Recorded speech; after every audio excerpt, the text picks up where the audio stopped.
Listo, jóvenes, ¿ya están de regreso? Pues nunca nos fuimos algunos. Listo, prof.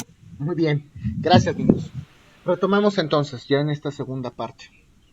Bueno, entonces para recapitular, formas autocompositivas de solución de conflictos unilaterales y bilaterales.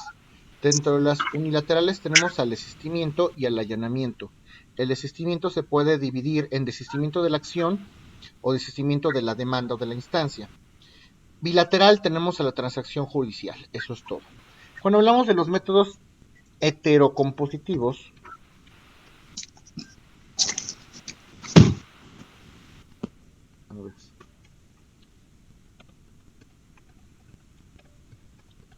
heterocompositivos, vamos a hablar de los que ya hemos referido anteriormente. Podemos hablar de la mediación, podemos hablar del arbitraje, podemos hablar de la conciliación y de la tutela jurisdiccional. La tutela jurisdiccional es el motivo por virtud del cual estamos aquí. Dirimir el conflicto frente a un tercero llamado juez. Cuando no podemos dirimir o extinguir nuestro conflicto entre nosotros mismos, entonces tal vez pudimos haber acudido a un mediador, a un conciliador, a un árbitro y no se pudo. Finalmente vamos a tener que someternos a la opinión de un tercero llamado juez. El juez sí va a resolver de manera definitiva el conflicto a través de una resolución llamada sentencia. Las resoluciones que los jueces emiten, en definitiva, se les conoce como sentencias. Todo esto viene en el Código de Procedimientos Civiles, naturalmente, porque son varias las resoluciones que pueden emitir los jueces, ya lo veremos en su momento. Pueden ser acuerdos, pueden ser autos, pueden ser decretos provisionales, definitivos, así se llaman autos, así que no se inquieten, autos preparatorios, etcétera. Entonces, auto es una resolución que emite un juez, para que no lo puedan confundir con otra figura. Autos, decretos, que serán resoluciones de trámite, o si vamos a decidir un asunto de fondo a través de una sentencia. Hay varios tipos de sentencia. También seguramente veremos algunos. Y eso es lo que se refiere a los métodos heterocompositivos. No voy a profundizar más en esto porque ya hablamos de mediación, de arbitraje, de conciliación, y respecto a la tutela jurisdiccional, pues de eso trata el curso. Justamente es lo que veremos durante todas estas sesiones. ¿Alguna duda referente a esto? No, vamos bien. Ok. ¿Están entendiendo todo lo que hemos platicado? ¿Se va concatenando o se va uniendo con lo que están viendo en teoría del proceso, en la otra materia de procesal? No solo en las formas de autocomposición, Ajá. también, bueno, sí hace énfasis el profesor en el perdón del ofendido. Sí, en materia penal, con las excepciones que ahorita mencionamos, claro que sí. ¿Ok? ¿Alguna otra cosa? ¿Algún otro comentario? Bueno, afinando un poco conceptos para que quede bien claro todo esto. Recuerden ustedes entonces que hablar de acción procesal o acción procedimental significa hablar de un poder acción procedimental. Bueno, Significa, perdón, Doc, a ver, ¿pueden silenciar tengo una su duda. micrófono? A ver, perdón, adelante Martín. Perdón, es que estaba fallando el micrófono. Es que ahorita referente a lo que decía de la otra materia, Ajá. por eso no sé si mi tocayo Martín tocaba lo del autodefensa, que la excepción de la autodefensa, él nos puso que era despido de trabajadores. Uh-huh. Y también nos puso, bueno, usted nos comentó lo de la legítima defensa, eso sí lo tenemos, y nos puso lo del SAT y los impuestos como excepción de la autotutela y servidores públicos. Por eso ahí no sé si, por eso no sé si dijo el comentario del despido de trabajadores. Entonces nada más tengo Sí. duda de eso. En el tema de los trabajadores, como le comentaba también a Martín, eso pudiera ser parte, eso pudiera ser discutido. Sí y no.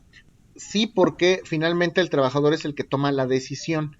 Finalmente son relaciones entre particulares. Les voy a poner un ejemplo. Es como si yo me caso con mi esposa y al final del día yo decido separarme de ella y separarme de ella sin divorciarme y ella se va a vivir con otra pareja y yo me voy a vivir con otra pareja y tenemos un hijo y los dos de común acuerdo, porque no tenemos pleito alguno, pues decidimos de alguna manera establecer visitas compartidas.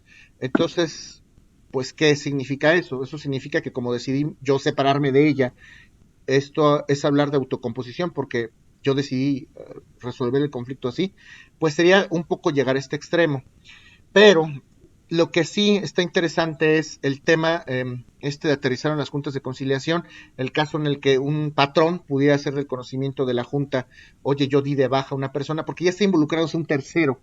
Entonces, puede estar discutida esa parte en materia laboral. Sí, porque finalmente el patrón, perdón, tomó esa decisión, dio de baja con base en algunos supuestos de ley. Son situaciones que además están previstas en la ley. Si yo despido a un trabajador de manera justificada y lo estoy haciendo saber a las autoridades competentes, pues ya estoy sometiendo, de alguna manera ya estoy haciendo partícipe a un tercero. Por eso es que puede estar discutido o no. Finalmente todavía no hay un pleito. Pues a lo mejor el trabajador sí aceptó, a lo mejor le dieron una liquidación y lo convino, le notifican, ¿qué pasa después de eso? Le notifican al trabajador y el trabajador dice, pues sí, efectivamente yo falté 3 días o más, ¿cuánto me ofreces? No tanto, perfecto, pues no hay bronca, ahí puede ser, no hay problema. O puede ser que el trabajador no esté de acuerdo y demande, y entonces finalmente van a someter este conflicto a un tercero que se llama Junta de Conciliación. Esto pudiera ser discutido. Lo que sí no me cuadra mucho es el tema de los impuestos. No sé en qué contexto si hay algo novedoso que aportar, pero el pago de impuestos ni siquiera podríamos asumirlo como una cuestión optativa, es una obligación de los ciudadanos. Y si la autoridad recaudadora de impuestos se cerciora de que yo no los he pagado como particular o como obligado tributario, pues no me va a preguntar, lo va a hacer, lo va a requerir, pero ese requerimiento no tampoco es como quiera la autoridad. Ese requerimiento se tiene que fundamentar, y además es una autoridad, que es aquí lo importante, ¿no? Esa autoridad, con todo el poder que le otorga el Estado, me va a requerir, obviamente dentro de un marco legítimo. Hay un Código Fiscal de la Federación, hay un reglamento del Código Fiscal de la Federación, hay una ley del impuesto sobre la renta, un reglamento, hay una ley federal de procedimiento administrativo. Antes de que la autoridad recaudadora de impuestos vaya a embargarme o a quererme cobrar un crédito fiscal, a lo mejor me someto a un procedimiento en forma de juicio. Vamos a suponer que puede ser el caso, la imposición de una multa por parte de COFEPRIS, ¿no?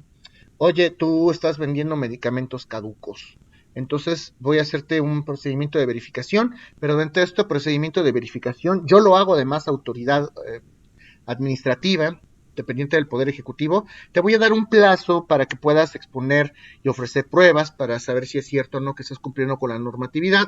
Puedes ofrecer pruebas, hacer consideraciones, tienes un plazo para hacer alegatos, vamos a decirlo así, y al final voy a emitir una resolución administrativa, ¿no? Y esa resolución administrativa puede ser impugnada, hay medios de impugnación, está la revocación, está la reconsideración, está la revisión. Finalmente tengo un mecanismo de defensa y ya estamos hablando de un procedimiento, si bien es cierto que no se ha tramitado ante la autoridad judicial todavía, de un procedimiento tramitado con las garantías esenciales del proceso. Si a mí ya después me quieren ir oiga, ¿sabe qué? Se determinó que no cumplió con esas formalidades en materia de salud, entonces ahora sí le voy a hacer efectivo el cobro de la multa y se lo pasan al SAT como autoridad ejecutora. Bueno, entonces la autoridad ejecutora me va a requerir el pago de ese crédito fiscal, pero también cuando me requieren el pago, si no lo requiero, me embargan, tengo todavía un mecanismo de defensa, que es la revocación. Entonces, si hay mecanismos de defensa, ya estoy sometido el Estado, una autoridad ordenadora, lo hace, efectivamente la autoridad administrativa es la misma que ejecuta los actos y ante ella misma puedo tramitar un recurso ordinario de defensa, puedo solicitar por medios legales que me suspendan la ejecución de ese embargo por el crédito fiscal, y de todas maneras después de eso, si todavía no estoy satisfecho y sigo perdiendo, todavía tengo el juicio de nulidad. Entonces yo la cuestión fiscal seguramente difiero bastante, pero no sé, a lo mejor tampoco me cierro a oír qué es lo que les comentó su profesor. Desde el punto de vista del derecho, de relaciones de derecho público y privado, yo les puedo emitir este criterio, pero no sé si hay alguna otra cuestión que quieran mencionar.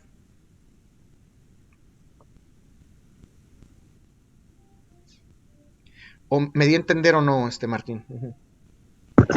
Sí, lo que él decía era que el SAT o sea, te va a quitar el impuesto a ti. O sea, no va a haber como un tercero que se va a oponer de, sí, oye, SAT, el SAT le va a pedir a otra persona que te quite tus impuestos a ti. Entonces, era lo que yo entendía. Solamente era eso. Ah, ok. Bueno, yo con todo respeto difiero de eso, justamente por lo que les acabo de comentar, ¿no? Pero si quieren luego lo platicamos. Ujú. Más que nada porque el SAT pues es gobierno a final de cuentas. Está actuando con Y Just ustedes Imperium, son- finalmente. Ujú, exactamente. Ujú. Sí, de hecho, de eso venía mi pregunta, que si solo el pueblo tiene esa capacidad de ay, ¿cómo? Ya se me fue la idea, perdón. No, no, creo que sé que vas. Y bueno, voy a complementar el comentario porque es importante. Y también va muy de la mano con lo que dijo hace ratito Daisy. A ver, ¿y en amparo qué pasa? El amparo es un medio de control constitucional que se tramita en forma de juicio. También es un proceso y se hace ante juzgados federales, ante juzgados de distrito o ante tribunales colegiados, que son los que resuelven amparo, ¿no? Finalmente, si es un procedimiento tramitado en forma de juicio, sí se tramita en forma de juicio, aunque es un medio de control constitucional, pero es un verdadero y un auténtico litigio en la práctica entre autoridades y particulares. Eso no quiere decir que las autoridades, si actúan como particular, pueden pedir el amparo, que también eso es importante. Ya lo verán en el amparo, ya lo verán en la materia de amparo. Si los particulares claramente pueden hacer valer amparo si consideran que una autoridad violentó sus derechos fundamentales actuando como autoridades. Hay muchos amparos en materia fiscal incluso. Ahora bien, si la autoridad como sin Dios Imperium, con el rango de particular, quiere plantear un amparo, también se puede hacer, son figuras diferentes, pero también se podría llevar a cabo. Hay casos en los cuales la autoridad también ha planteado amparo, sin actuar con esta facultad de imperio. Entonces, finalmente en el amparo, yo me estoy peleando, hay una litis constitucional, que es una litis constitucional, entre una autoridad y un particular. Es un proceso entre una autoridad y un particular, entonces hay que asumirlo así. Si queremos hablar de procesos entre autoridades, hay otras figuras, la acción de inconstitucionalidad, las controversias constitucionales, etc. ¿Sí me di a entender o no? Sí, profesor. Bueno, más o menos sería así. Entonces, para afinar algunos detalles, ya para pasar al siguiente tema, nada más recalcar el tema, acción procedimental es igual a ejercer un poder jurídico. Un poder jurídico que a mí me permite, como ente en derecho, como persona en derecho, me permite solicitar la asistencia de los tribunales, del Poder Judicial a través de esta figura de los tribunales. Y entonces, hay dos métodos de solución de conflictos, dos métodos para solucionar conflictos, autocomposición y heterocomposición. La heterocomposición significa someter nuestro conflicto a la opinión de un tercero para poder avenir o para poder llegar a un acuerdo. Y hablamos entonces de una unidad o una diversidad del derecho procedimental. Hay conflictos y estos conflictos pueden estar supeditados o entendidos a través de algunas figuras. Hablamos de la primera asignatura de Derecho Procedimental, justamente que es Teoría General del Proceso, que es lo que estamos viendo ahorita. Teoría General del Proceso. No es lo mismo hablar de proceso que de teoría general del proceso. La teoría general del proceso justamente son todas aquellas enseñanzas que pueden ser doctrinales, académicas, que nos dan a los estudiantes en derecho para poder conocer cuáles son los elementos básicos o las figuras básicas de todos los procesos, ¿ok? Y bueno, es un tronco común en la licenciatura en Derecho que podemos hablar de varias ramas, que es justo la materia objeto de nuestra asignatura. Podemos hablar de procedimientos laborales, de procedimientos civiles, mercantiles o hasta constitucionales, como lo es el amparo. La parte adjetiva, la parte procedimental de la Constitución se materializa a través del propio amparo. Hay un tronco común. ¿Sí está claro o no? El tronco común de todos los derechos procedimentales es la teoría general del proceso, incluso del proceso penal. ¿Sí o no? ¿Lo puede volver a repetir? Sí, claro. No es lo mismo hablar de proceso que de teoría general del proceso. Hablar de proceso, o referir la palabra proceso, significa hablar justamente de ese medio de solución de conflictos. esa manera en que se procesan los conflictos entre las personas hoy en el mundo del derecho. Y hablar de teoría general del proceso significa hablar de esta asignatura, de esta serie de bases académicas, doctrinales, que los estudiantes en derecho tenemos que aprender en la facultad para saber cuáles son las reglas de todos los procesos. Podemos hablar del derecho procedimental civil, del laboral, del amparo, que es la parte constitucional, del mercantil. En materia administrativa, el derecho procedimental se le conoce como derecho contencioso administrativo. La palabra contencioso viene de contienda, pleito, por eso se le conoce así. ¿Y qué tienen en común todas estas ramas? Pues la teoría general del proceso, por eso empezamos por aquí. ¿Cuáles son las reglas básicas de todos los procesos? Incluso el proceso penal, naturalmente. Eso fue. ¿Alguna otra duda? No. No, gracias. Claro que sí.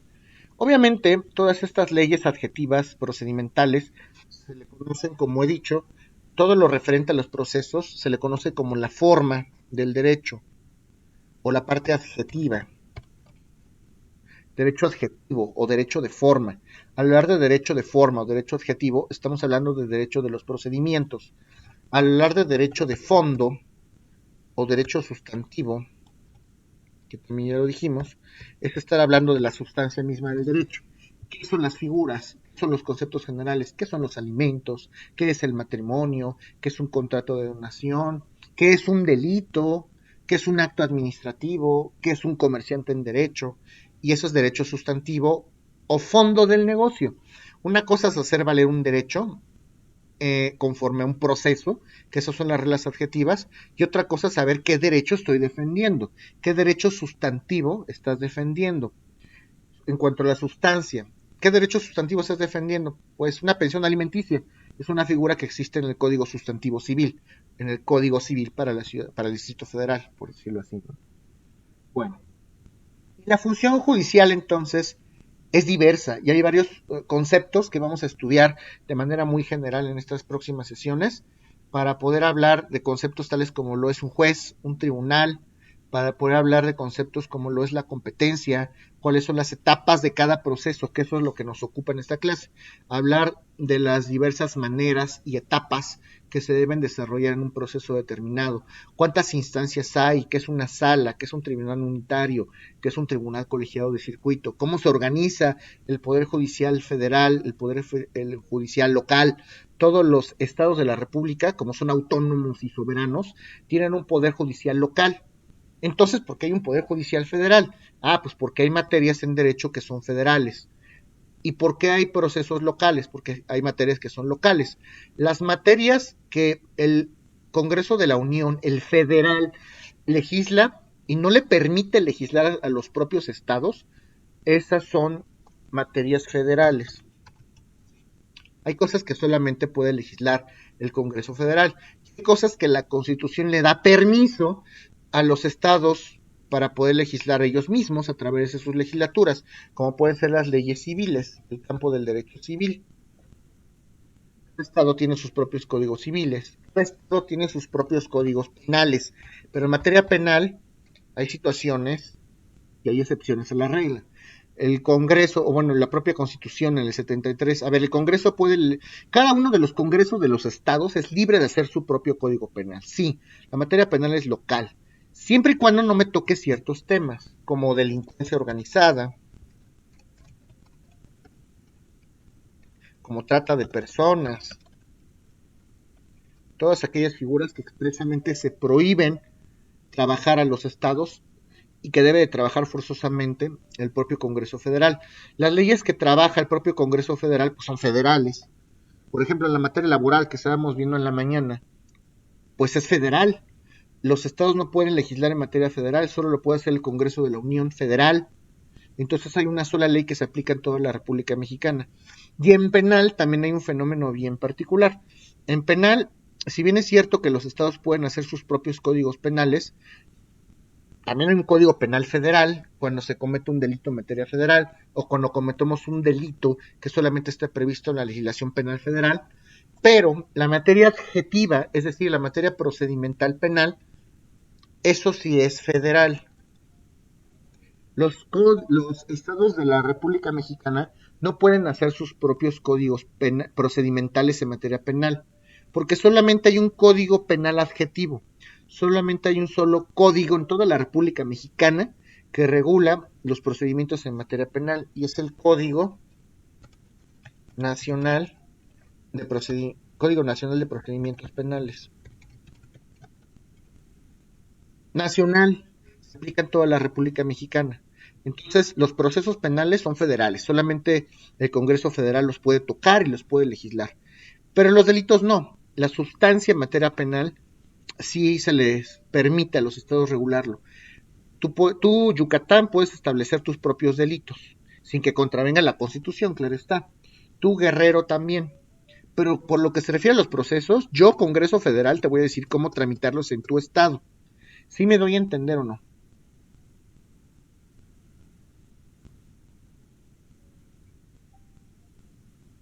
Sí, Sí, profesor. Ok. Sí, profesor. Hay una figura que vamos a ver adelante cuando platiquemos de procedimientos mercantiles, por ejemplo. Eso es una excepción bien interesante a la regla. Y pregunto, ya con lo que hemos platicado, creo que ya me lo pueden responder. ¿La materia mercantil qué es? ¿Los procesos mercantiles qué son? ¿Federales o locales? Es federal. Sí, la materia mercantil es federal. En efecto, hay un solo código de comercio, la República Mexicana. Y esto es una cuestión interesante, porque en el Código de Comercio se contempla y se regula la parte sustantiva en materia mercantil, pero también la parte adjetiva. Si ustedes quieren buscar un código de procedimientos mercantiles, están equivocados, nunca lo van a encontrar. La parte adjetiva, los procedimientos mercantiles, se regulan a la luz del Código de Comercio. En la segunda parte del Código de Comercio viene toda la parte adjetiva, todo el derecho procedimental mercantil. Pero además hay una figura muy específica que pertenece a la materia mercantil, ¿ok? Y se le llama jurisdicción concurrente. Jurisdicción concurrente. ¿En qué consiste esta famosa jurisdicción concurrente? Concurrir, acudir. Bueno, pues los procesos de orden mercantil se pueden dirimir o se pueden llevar a cabo, se pueden tramitar, fíjense bien, tanto en los juzgados civiles locales como en los juzgados federales. ¿Cómo? ¿Cómo sé dónde, cuándo, por qué? A ver, si yo tengo una controversia de naturaleza mercantil, si yo quiero plantear un juicio ordinario mercantil o un juicio ejecutivo mercantil, yo como particular, yo como actor, yo como accionante, tengo la facultad de escoger en qué cancha quiero jugar, si en la cancha local o en la cancha federal. Aquí en la Ciudad de México hay juzgados civiles de primera instancia. Si yo tengo ganas de plantear mi juicio ejecutivo mercantil en un juzgado civil de primera instancia, lo puedo hacer perfectamente. Pero si tengo ganas de tramitarlo a un juzgado federal, a un juzgado de distrito, con sede en la Ciudad de México, también lo puedo hacer, porque la materia mercantil es federal. A eso se le llama jurisdicción concurrente. Puedo escoger yo que voy a demandar, yo puedo escoger. ¿Y cuál es mejor? Pues mucho se ha dicho. Aquí sí hay muchos rumores y depende mucho del abogado. ¿Qué tanto conocen los juzgados locales? ¿Qué tanto conocen los juzgados federales? Podríamos asumir en términos generales que a lo mejor es mejor y están mejor preparados los tribunales federales, los juzgados de distrito. A veces sí y a veces no, depende. Administrativa y logísticamente sí tienen un mejor control los juzgados de distrito. Están más bonitos, tienen una sede muy bonita y los expedientes los cosen y tienen mesas de trabajo y lo que ustedes quieran. Pero hay juzgados de distrito, juzgadores de distrito, jueces de distrito que verdaderamente no saben, penosamente lo digo, no saben, no conocen de la materia. Y esto se debe en gran parte a que los juzgados de distrito, por localidad, porque además hay juzgados de distrito en toda la República Mexicana, Entonces, si yo voy a tramitar un juicio federal y estoy en Yucatán, ¿tengo que irme a México? Claro que no. Yucatán tiene sus propios juzgados federales, sus propios juzgados de distrito, y también Campeche, y también Sinaloa, y también Monterrey, etcétera. Podemos escoger. Lo cierto es que, como en algunos estados de la República no hay tanta población como aquí en la ciudad, empiezan a hacer una serie de mezcolanzas con los jueces, que de repente se dan cuenta y tienen un juzgado de distrito en materia civil, mercantil, administrativa, del trabajo, penal. Oye, a ver, espérame, ¿qué no se supone que teníamos que especializarnos por materia? ¿Qué eres? ¿Eres penal? ¿Eres de procesos penales? ¿Eres mercantil? ¿Eres agrario? ¿Qué eres? Ah, no soy todos. Bueno, a ver, dominas agrario, dominas penal, dominas mercantil, y la verdad es que algunos no lo hacen. Y triste realidad, algunas resoluciones ni siquiera las leen o las dictan terriblemente mal. También está el otro lado de la faceta, por supuesto. También hay jueces de distrito que son muy doctos, no voy a decir que no. Claro que los hay, pero es un albur, no se sabe. Lo que sabemos también es que en la justicia local, por ejemplo aquí en la Ciudad de México, si yo quisiera plantear un juicio ejecutivo mercantil, se ha rumorado mucho que los jueces de la Ciudad de México trabajan a través de estadísticas. ¿Cuántos condenaste este mes? ¿A cuántos deudores condenaste este mes? ¿Cuántos procesos condenaste a los demandados por deudas derivadas de pagarés o títulos quirografarios condenaste? Por alguna razón, igual en arrendamiento inmobiliario, es común de cada, y eso sí estadísticamente está acreditado, de cada 10 juicios ejecutivos mercantiles, 8 condenan. Oye, a ver, espérame, pero yo te puse la excepción de pago, yo te acredité con recibos, yo te acredité con transferencias bancarias, yo ofrecí una maravillosa prueba pericial en grafoscopía para acreditarte que ese documento, ese pagaré, yo no lo firmé. Condenado, condenado, condenado. Muchas veces no es quien sepa más. Por eso estas materias son importantes. Muchas veces estamos supeditados a los errores en el proceso del contrario. Por eso los buenos procesalistas, hay algunos procesalistas que no saben derecho sustantivo y por reglas meras de proceso pueden llegar a ganar ustedes un pleito. Vale la pena hacer este comentario. Entonces, ¿qué es mejor? ¿Federal o local? Lo mejor, lo mejor, lo mejor, empirismo. Yo se los digo, sin miedo, sin miedo, porque en algún día, más bien algún día ustedes van a ser profesionistas, van a estar del otro lado del escritorio, van a tener clientes y a lo mejor, y eso pasa, ¿no? Termino mi carrera y yo siento que sé mucho derecho, me voy a asociar y a veces tristemente hasta se paga para trabajar. Con el ánimo de obtener un asunto, regalan el trabajo y no lo hagan, de verdad, su trabajo vale y va a valer mucho.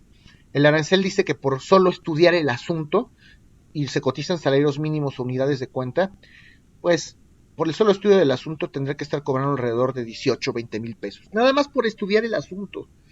Pero pues la gente, el público en general es nuevo, huele a recién egresado. Oye, te ofrezco 3,000 pesos y échame la mano y no se los quitan del teléfono. Nunca se comprometan además a ganar un asunto. Jamás. Es el peor error que pueden cometer como profesionales y más del derecho. Porque al final del día, la decisión del proceso está supeditada a la opinión de un tercero, de un juez. Es que yo sé mucho derecho, yo saqué 10 en todas las materias. Sí, maravilloso. Pero el proceso está supeditado a la opinión de un tercero. Es su opinión. Es la opinión del contrario y va a ser definida o dirimida por un juzgador. Si ustedes asumen y prometen una sentencia, si no la ganan, se van a meter en un problema espantoso. Y hasta responsabilidades pueden llegar a tener como abogados. Lo mejor es hablar de una manera directa. A ver, desde el principio sin rodeos. Tienes estas posibilidades, podemos hacer esto, no podemos hacer esto. Es que yo he escuchado que si vivo mucho tiempo, aunque rente, me puedo quedar con el inmueble. No, señor, no es así. Tiene estos derechos, no tiene estos derechos. Si nos vamos a proceso, puede ganar esto, puede perder esto y lo tiene que medir. Y hablarlo claro, dependemos de la opinión de un tercero. Nunca se comprometan. Muy diferente es que ustedes cometan errores. Ay, es que se me fue el término de la apelación. Híjole, ¿y ahora qué hago? Mala tarde. Si ustedes perdieron una sentencia y se les da un plazo, también tienen un grave problema. Porque entonces ahí sí ya fue por su culpa. Y los que van a tener que pagar los platos rotos o someterse a algún tipo de responsabilidad van a ser ustedes. Eso es muy importante. Entonces, si van a dedicarse al litigio, traten de trabajar a la antigüita con una agenda manual, física. Y si el plazo se los vence el 5 de abril, pues computen que se les vence el 1 de abril. porque es espantoso estar trabajando en oficialidad de partes común en la tarde, que si hay códigos, que si no hay códigos, que si me cerraron, que si el tráfico, y además van a trabajar mal. De eso se tratan todas estas clases, de la poca, mucha experiencia que se les pueda transmitir en este tipo de procesos. Eso es lo que vamos a referir. ¿Tienen alguna duda o algún comentario en torno a esto que estoy comentando?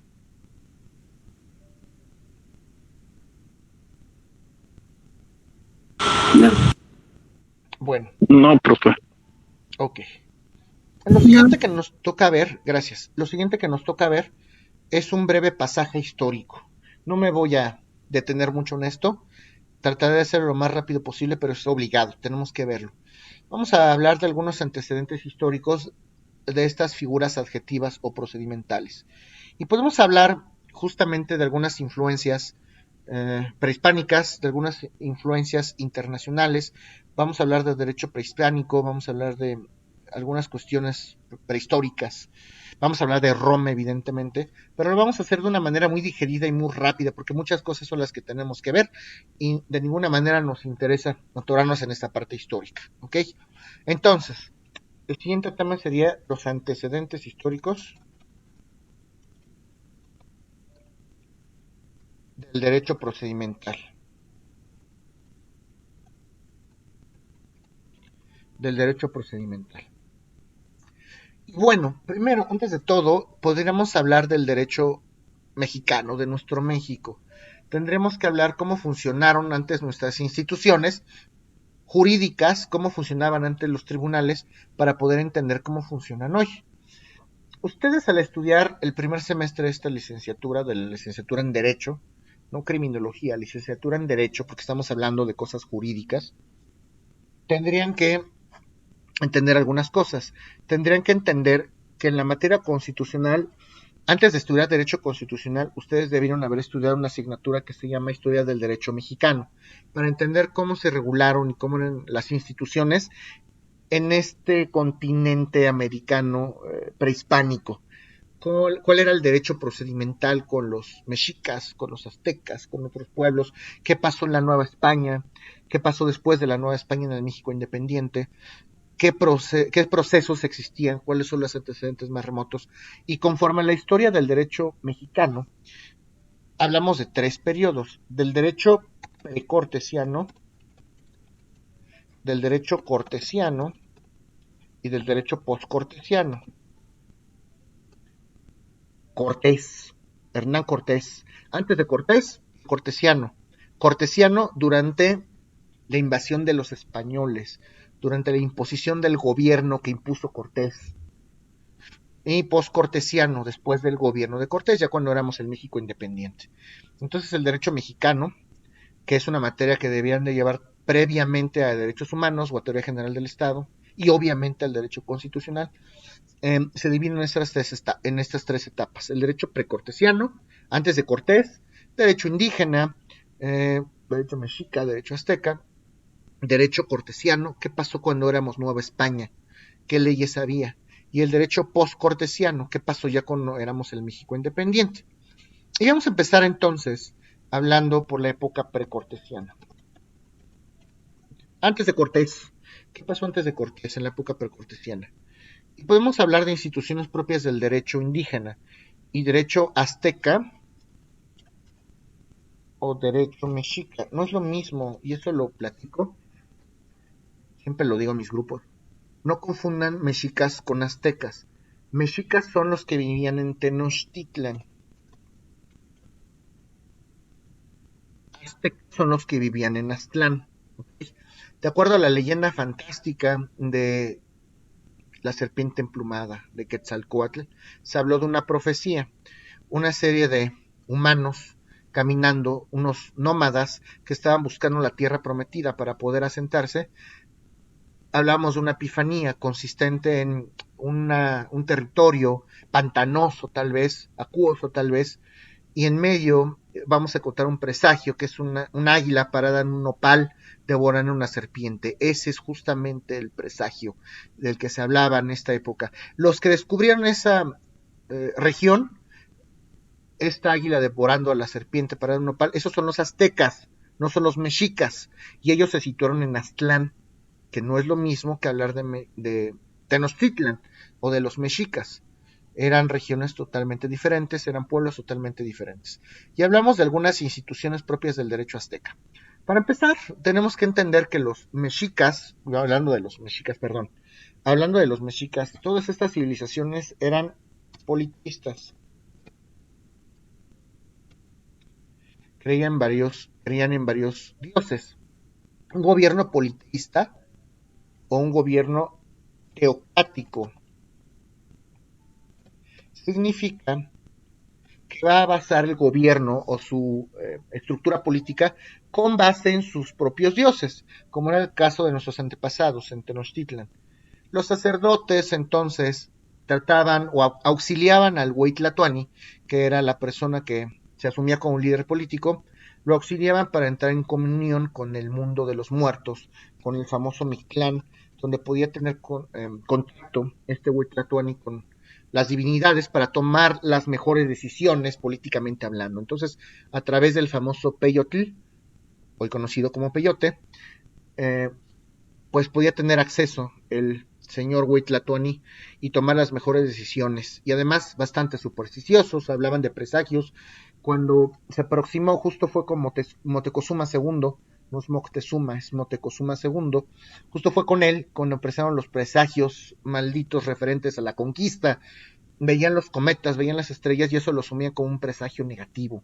Ya Moctezuma podía asumir que iba a haber una invasión por haber visto esa estrella fugaz que en un momento dado se documentó. Pero ¿cómo funcionaban entonces estas instituciones? ¿Qué facultades tenía el Hueytlatoani? ¿Podía hacer las veces de juez o no? Pues había algunos jueces muy específicos, como el famoso Cihuacóatl. Se los escribo. Cihuacóatl, ¿quién era un juez? Los Cihuacóatls eran unos jueces que existían justamente en el derecho indígena y ya se hacía una distinción de estos Cihuacóatls, ya dirimían conflictos entre hombres y mujeres. Las mujeres también, si había algún tipo de agresión contra ellas, podían acudir para dirimir sus controversias o para defenderse ante los Cihuacóatls. Y bueno, hacían algún otro tipo de distinciones por materias. Ya también había jueces mercantiles. Obviamente no existía el derecho mercantil. Existían los famosos pochtecats. Los pochtecats eran los comerciantes, y todos aquellos conflictos que existían entre comerciantes, pues lo podían dirimir ante un juez que ya tenía la especialidad en esto del comercio o en derecho mercantil.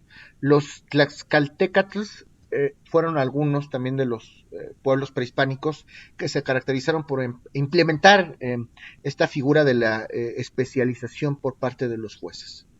¿Okay? Algunos autores, como el propio Romero Vargas, habla de otro tipo de civilizaciones que tuvieron aportaciones importantes a los procesos. Hablando, por ejemplo, de teoría de la prueba, algunas pruebas, lo que hoy conocemos como la prueba pericial, que es el dictamen de un experto en un arte o ciencia u oficio, en los procesos es una prueba muy común. Esto se las atribuye a los egipcios, porque ellos ya trabajaban a través de estudios científicos para poderlos ofrecer como medios probatorios en los procesos. Había también lugares donde se llevaban a cabo estos procesos. En Grecia, por ejemplo, podemos hablar del ágora, que eran espacios públicos para poder tramitar estos procesos de manera pública. Y a partir de la siguiente clase vamos a hablar justamente de Roma. Vamos a irnos muy rápido, me interesa que sepan cosas muy específicas, muy puntuales, y la misma clase que viene acabamos historia. Les digo que es muy rápido porque mucho tenemos que ver. ¿Alguna duda de lo que comentamos el día de hoy?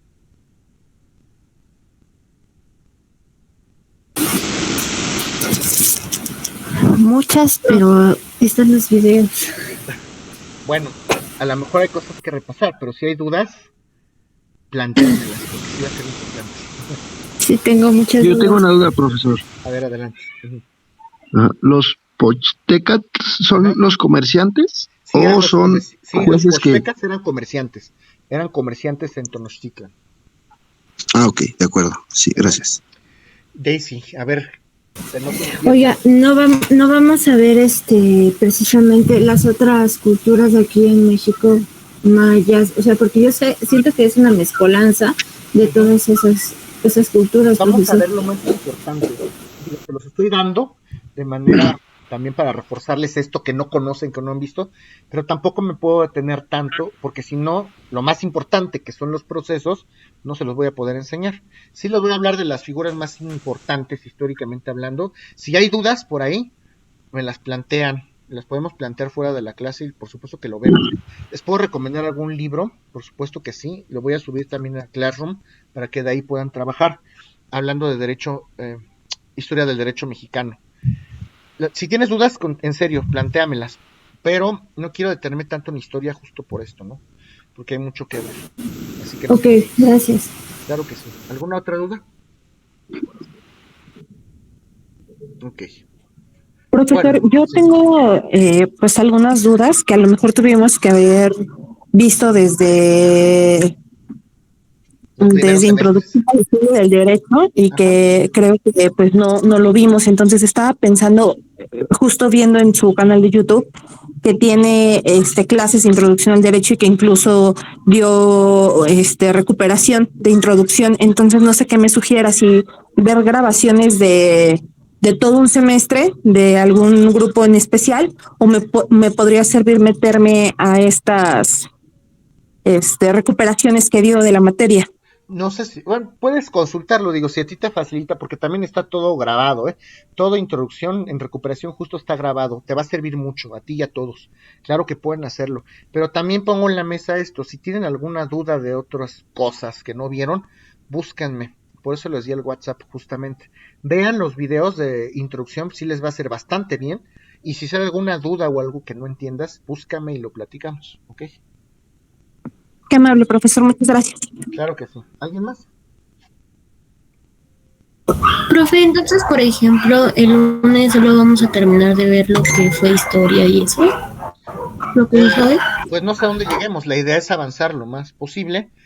Yo tengo planeado que el lunes acabemos historia, pero ya después de historia vienen conceptos fundamentales, ya vamos a empezar a hablar de jurisdicción, de competencia.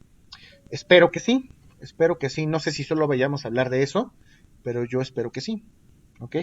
De todas maneras, el lunes ni siquiera nos toca esta materia, nos toca laboral, el lunes vamos a hablar de laboral. Ajá. La verdad, gracias, profe. Claro que sí. ¿Alguien más? Bueno. Niños, muchas gracias por su atención. Tengan un maravilloso fin de semana y nos vemos entonces. Gracias, profesor. Buenos días. Hasta luego. Gracias, profesor. Buen día.